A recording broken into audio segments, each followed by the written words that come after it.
Bismillahirrahmanirrahim. Salam əziz izləyicilər. Zülmətdən nura doğru verilişimizdə hər birinizi xoş gördük. Kərbəla mövzusu bizim dinimizdə, ümumiyyətlə bəşəriyyət tarixində çox mühüm mövzulardan biridir. İmam Hüseyn əleyhissalamın barəsində çox danışılıb. İmam Hüseyn əleyhissalamın Kərbəlası, İmam Hüseyn əleyhissalamın Kərbəlasından qabaq həyatı və elə Kərbəla hadisəsində də İmam Hüseyn əleyhissalamın şəxsiyyəti bu barədə biz mövzuya Quran-ı Kərim ayələrindən istəyirik baxaq. İmam Hüseyn əleyhissalamı Qurandan ayırmaq, ümumiyyətlə Kərbəla həqiqətini Qurandan ayırmaq düzgün deyil və Kərbəlaya, İmam Hüseyn əleyhissalama Quran gözü ilə, Quran işığı ilə baxmaq lazımdır. Necə ki, hər bir məsələyə gərək insan Quran gözü ilə baxa. Çünki Quran-ı Kərim bəsirət kitabıdır. Quran-ı Kərim gəlib ki, insanlara baxış öyrətsin. Nəyə, nə cür baxmaq lazımdır və necə görmək lazımdır. Çünki insanda bir baxış və görmə bucağı var. İnsan məsələyə hardan baxsa, o hardan baxdığı yer ona çox böyük təsir qoyacaq. Görürsən, bir dağa əgər yaxından baxarsan, o qədər də əzəmətli görsənməz. Çünki dağın ətəyində dayanmısan. Amma ona kənardan baxarsan, onun əzəmətin, gözəlliyin insan həqiqətən də görə bilər. Və möhtəşəm bir əsər olsun, möhtəşəm bir bina olsun. İnsan ona çəkilib kənardan baxanda görürsən, onun gözəlliyini tamam başqa cür insan görmüş olur. Kərbəla hadisəsinə, İmam Hüseyn əleyhissalamın şəxsiyyətinə gərək insan Quran gözü ilə baxa. Hada bəsairu linnas. Quran-ı Kərim buyurur ki, bu, yəni Quran kitab olaraq insanlar üçün bir bəsirətdir, bir baxışdır, bir görmə bucağıdır. İnsan gərək Quranın gözü ilə məsələlərə baxa. Axı, biz bu mövzunu təyin eləyəndə bu cür ki, insan gərək Quran gözü ilə baxa, insan fikirləşir ki, Quran hara, Kərbəla hara, İmam Hüseyn əleyhissalam hara, axı Quran Allahdan danışıb, axı Quran Peyğəmbərdən danışıb, qiyamətdən danışıb, əxlaqi dəyərlərdən danışıb, bu mövzularda əsasən Quran-ı Kərim danışıb. Amma Kərbəla hadisəsi də Quranın nazil olduğu dövrdən təqribən bir 50 il sonra baş vermiş hadisədir. Yəni, bunun Quranla nə əlaqəsi? Əgər biz belə düşünürüksə, deməli, Kərbəlanı sadəcə bir faciəvi hadisə, qanlı hadisə kimi başa düşürük, qəbul edirik. Amma əslində bu cür olmamalıdır. Biz Kərbəlanın mahiyyətinə, həqiqətinə baxanda nə görürük? Quranın həqiqətini onda görürük. Ümumiyyətlə, Quran elə bir kitabdır ki, onun həqiqəti, onun ayələri nədəsə görsənir. Nədəsə özün təcəllə elətdirir, aşkar elətdirir. Kərbəla da, bax, belə bir hadisədir. İmam Hüseyn əleyhissalamın Kərbəlası Quran nuru ilə, Quran işığı ilə tamam başqa cür görsənir. Quran-ı Kərimdə bir neçə yerdə Allah Taala işlərin aqibətinə, bəzi insanların aqibətinə diqqəti çəkir. Bir neçə şeyə Quran-ı Kərim bizdən nəzər salmağımızı istəyir. Biri də bəzi insanların bu dünyada aqibətidir. Ümumiyyətlə, aqibət məsələsi Quranın əsas məsələlərindən biridir, əsas mövzularından biridir. Məsələn, bir yerdə buyurur ki, unzuru keyfə kana aqibətul mükəzzibin. Baxın, görün ki, təkzibçilərin, yəni inkar eləyənlərin, həqiqəti dananların aqibəti necə oldu, sonu necə oldu? Siz bir zaman ola bilər ki, Allahın ayələrini, həqiqətləri danan insanların zahirdə, cəmiyyətdə qüdrət və dırnaqarası izzət sahibi olduqlarını görə bilərsiniz. Onların əzəmətin, onların böyüklüyünü görə bilərsiniz. Və bu əzəmət, bu qüdrət sizi aldada bilər. Elə bilərsiniz ki, onlar həqiqətən də haqdılar, Onlar nümunəvi insanlardılar. Onların mövqeyi, onların yolu nümunəvidir, bütün insanlara örnəkdir. Amma belə deyil. Siz işin əvvəlinə baxmayın, işin axırına baxın. Bir adam əgər gəlir, kimisə, nəyəsə dəvət edirsə, hələ onun dəvətinə, əvvəlinə baxma. Sən onun axırına bax ki, gör o dəvətin axırı necə oldu. Bu çox önəmlidir. Bu, bizim maddi dünyamızda da bu cürdür. Həyatımızda da bu cürdür. Məsələn, bizə bir usta desələr ki, məsələn, filan kəs yaxşı ustadır, onu çağır sənin, məsələn, maşınıvı düzəsin, evi təmir eləsin, evi tiksin.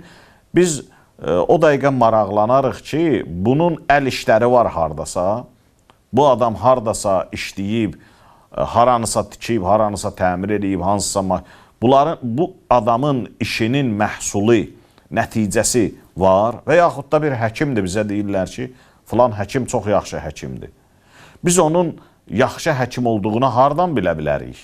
Onun işinin, gördüyü işlərin nəticəsindən. Yəni, o dəqiqə baxarıq, görərik ki, məsələn, bu adam, bu həkim filan xəstələri sağaldıb yoxsa yox. Əgər onun uğurlu nəticələri varsa, biz onun yaxşı həkim olduğunu, yaxşı usta olduğunu başa düşərik, bilərik. Yəni, bir insanı tərifləməklə deyil, hətta reklam eləməklə də deyil. Bəzən dünyamızda bəzi kəsləri, bəzi şeyləri reklam eləyirlər, amma baxırsan, həmin o reklam olunan kəs və yaxud da reklam olunan nəsə hansısa bir şey, hansısa bir mövzu, nəticə yoxdur orada. Yəni, məsələn, filan şey çox dadlıdır, filan şey çox şirindir deməklə deyil ki, təqdim eləməklə deyil ki, onun, belə deyək, satdığı məhsul, bişirdiyi məhsul necədir, insanlar tərəfindən, istifadəçilər tərəfindən bəyənilir yoxsa yox? Bax, nəticə mühüm məsələdir. Quran-ı Kərim buyurur, necə maddi dünyavızda siz nəticəyə baxırsınız, aqibətinə baxırsınız, birinin yaxşı və pisliyini onun aqibəti ilə ölçürsünüz. Bu elə məntiqli bir ölçüdür həm də. Bu məntiqli bir meyardır. Sən birinin yaxşı, pis olduğunu, peşəkar, qeyri-peşəkar olduğunu onun işindən, gördüyü işlərin nəticəsindən bəlli eləyə bilərsən. Necə maddi dünyamızda belədir? Ona görə də Quran bəzi yerdə buyurur ki, əfələm yəsiru fil ərdi. Niyə görə yer üzündə gəzib dolanmırsınız? Keyfə kana aqibətullezine min qablihim. Sizdən qabaqçılar, onların aqibəti necə oldu? Onların bir aqibətinə baxın. Əgər siz həmin kəslərin yolunu tutub gedirsinizsə bugün, axı insan dönür bir keçmişinə baxır. Keçmişindən örnəklər götürür. Deyir, onun həmin örnək götürmək istədiyimin aqibəti necə oldu? Məsələn, valideyn də öz övladına bəzən nəsiyyət verəndə, tərbiyə verəndə bu üslubdan istifadə edir. Bu Qur'anın üslubudur. Yəni, gəz, gör, bax, nəticə haqqında düşün. Bu Qur'anın üslubudur. Valideyn öz övladına tərbiyə verəndə, nəsiyyət verəndə, bəli, bəzən də bu cür istifadə edir ki, ay oğul, sən məsələn bu yolla gedirsən. Bax, məsələn, filan kəs bu yolla getdi, bu cür elədi. Gördün aqibəti necə oldu? Uğur qazanmadı. Yəni, bir yolun haqq olduğunu biz gedəndən soruşa bilərik. Yəni, yolun yolçuları var. O yolun yolçularının aqibəti necə oldu? Yolun yolçusunun aqibətindən biz bilə bilərik ki, bu gedməli yoldur, ki, nəticədə şanlı yoldur, yoxsa gediləsi yol deyil. Bir nəfər Həzrət Əli əleyhissalam baxdı, gördü ki, o adam dünyanın vəfasızlığından danışır və dünyanı pisləyir. Deyir, niyə pisləyirsən? Deyir, dünya məni aldadıb. Ağa Əmir əl-Möminin Əli əleyhissalam buyurur ki, dünya səni aldadıb, yoxsa sən dünyaya aldanmısan? Ağa, nə fərqi? Deyir, böyük fərqi var. Dünya səni yolda aldatmış olar ki, öz eybəcərliklərin gizlətsin, öz hilələrin gizlətsin, nə ilə aldadırsa onları gizlətsin. Və sən də onun gözəlliyini allanasan, zahirin bəzəyili görəsən, gedəsən, bir də baxırsan, görərsən ki, sən artıq tora düşmüsən orada. Dünya səni aldatmayıb, sən dünyaya aldanmısan. Dünya nə vaxt öz eybəcərliklərin gizlədib ki səndən? Bir tərəfdə qəsrlər varsa, bir tərəfdə qəbirlər var. Bir tərəfdə sağlamlıq varsa, bir tərəfdə xəstəlik var. Bir tərəfdə cavanlıq varsa, bir tərəfdə qocalıq var. Bir tərəfdən dünyaya gəlmə varsa, bir tərəfdən dünyadan getmə var. Dünyanın xüsusiyyəti budur. Dünya köhnəldir. Dünya insanı qocaldır. Dünya zəiflədir. Dünyanın xasiyyəti bundan ibarətdir. Və dünya da bu xasiyyətlərini heç vaxtı gizlətməyib. Sən ibrət alasan deyə, aldanmayasan deyə, Allah dünyanın bu xasiyyətlərini sənə hər gün göstərir.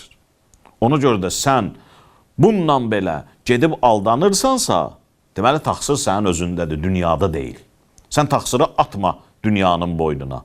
Ki, dünya vəfasızdır, dünya pisdir. Dünya onda pis olar ki, o neysə gizləsin, sənə gəl desin, gəlib onu, belə deyək, əldə eləyəndən sonra baxıb görəsən ki, yox. Bu məni burada həlak elədi, bu mənim fəlakətimə səbəb oldu. Dünyada bu cür şey yox. Quran-ı Kərim, bəli, bu üslubdan istifadə edir. Tərbiyəçilər bu üslubdan istifadə edir. Yolun hamar olduğunu, yolun yaxşı olduğunu o gedən yolcuların aqibətindən bilmək olur. Ona görə də Quran diqqətimizi aqibətə çəkir. Unzuru keyfə kana aqibətul mükəzzibin. Siz ki, bu insanların yolunu tutub gedirsiniz, ha? Allahı danırsınız, Peyğəmbəri danırsınız, imam danırsınız, Quran danırsınız, heç nəyə. Baxın, görün bunların aqibəti necə oldu. Bunlar getdiyi yol, gediləsi yoldu, yoxsa yox. Və o adamlar ki, Allaha inandılar, Peyğəmbərə inandılar, Allah deyən kimi, Quran deyən kimi yaşadılar, ömürlərin başa vurdular. Onların aqibəti necə oldu? Cəmaat, dünya bu insanları necə yad edir, o biri insanları necə yad edir. Yəni, Quran istəyir ki, biz özümüzdən qabağa dönüb baxaq. Necə bunu istəyir? İstəyir ki, aqibətə baxaq. Həm müsbət mənada, həm mənfi mənada. Vəl-aqibətu lil-muttəqin. Aqibət sonda təqvalı insanların əlində olacaq. Yaxşı, indi Quranın bu üslubu, Kərbəla hadisəsindən sonra biz Quranın bu göstərişinə əməl eləmək istəyirik. Quranın təkcə göstərişi namaz qılmaq deyil ki. Namaz qıl, oruç tut, həccə get. Quranın həm də bugünkü gündə mənə göstərişi budur ki, sən dön, aqibətə bir bax. Bu dünyada yollar ki var, o yolları gedənlərin aqibətinə bir bax. Sonuna bir bax. Quranın indi bu unzuru kəlməsinə mən əməl eləmək istəyirəm. Necə əməl eləyim? Ona görə də düşünməyək ki, Kərbəlanın Quranla əlaqəsi yoxdur. Quran hara, Kərbəla hara, Quran nə vaxt nazil olub, Kərbəla nə vaxt baş verib, xeyr. Quran bütün dövrlərə aiddir. Quran gəlib bütün və ma huwa illa zikrun lil alamin. Quran zikirdir bütün aləmlərə. Hada bəsairu linnas. O bəsirətdir, baxış verir insana. Hansı insana? Ancaq öz nazil olduğu dövrdəki yaşayan insanlara, Peyğəmbər zamanındakı olanlara, yox, linnas, bütün insanlara. Mənə indi necə baxıb? Mən indi hadisəyə baxıram, qiymət verirəm. Kərbəla hadisəsinə. Nə cür qiymət verəcəm?